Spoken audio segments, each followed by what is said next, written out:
लक्ष्य की सफलता कैसे प्राप्त करें? मांसपेशियों द्वारा शक्ति का जो प्रकटीकरण होता है उसे ही कार्य कहते हैं। किंतु जहाँ विचार नहीं वहाँ कार्य नहीं। कार्य के निष्पादन के विचार अत्यंत आवश्यक हैं। अतः मस्तिष्क उच्च विचारों से, उच्च आदर्शों से भर दो, उन्हें दिन रात अपने सामने रखो, तब उसमें से महान कार्य निष्पन्न होगा। लेकिन प्रश्न यह है कि विचार आए कहाँ से, चिंतन का विषय क्या हो। इसके लिए लक्ष्य का निर्धारण आवश्यक है। हम हर क्षण उसी का चिंतन करें। अंतःकरण की परिपूर्णता में भी वाणी मुखरित होती है और अंतःकरण की परिपूर्णता के पश्चात ही हाथ भी कार्य करते हैं।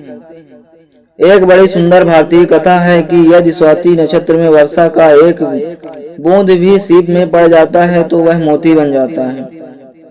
सीप यह बात जानती है, अतः यह स्वाति नक्षत्र के चमकते ही जल की सतह पर आ जाती है और उस मूल्यवान वर्षा की बूंद को पाने के लिए प्रतीक्षा करती रहती है। जैसे ही कोई बूंद उसके मुख में प्रवेश करती है तो सीप तुरंत अपना मुंह बंद कर लेती है और डुबकी लगाकर समुद्र के तल पर पहुंच जाती है। वहां पर धैर्य पूर्वक बूंद को मोती का रूप दे देती है। हम भी वैसे बने हैं। पहले सुनो, तब मनन करो और अंत में सब दुविधा को छोड़कर अपने अंतःकरण को बाह्य प्रभावों की ओर से बंद कर लो और अपने अंदर उस सत्य के पोषण में लग जाओ।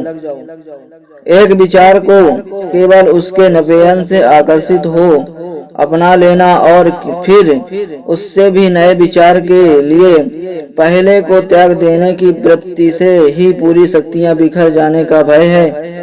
एक विचार को तो उसे करो, अंत तक पहुंचाओ, जब तक उसके छोर तक ना पहुंचो उसे त्यागो मत। जो अपने लक्ष्य के प्रति पागल हो गया है उसे ही प्रकाश का दर्शन होता है। जो थोड़ा इधर उधर हाथ मारते हैं वे कोई लक्ष्य पूर्ण नहीं कर पाते। वे कुछ क्षणों के लिए बड़ा जोश दिखाते हैं किंतु वह शीघ्र ही ठंडा हो जाता है।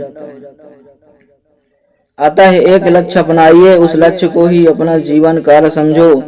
हर क्षण उसी का चिंतन करो, उसी का स्वप्न देखो, उसी के सहारे जीवित रहो।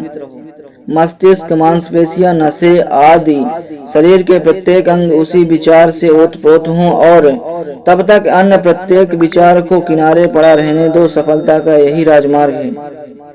इसी मार्ग पर चलकर अब तक आध्यात्मिक महापुरुष पैदा हुए हैं।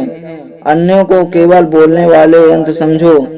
सफलता के लिए अत्यधिक अध्यवसाय एवं प्रबल इच्छा शक्ति का होना आवश्यक है। अध्यवसायी आत्मा कहती है, मैं समुद्र को पी जाऊंगी, मेरी इच्छा मात्र से पर्वत चूर चूर हो जाएंगे।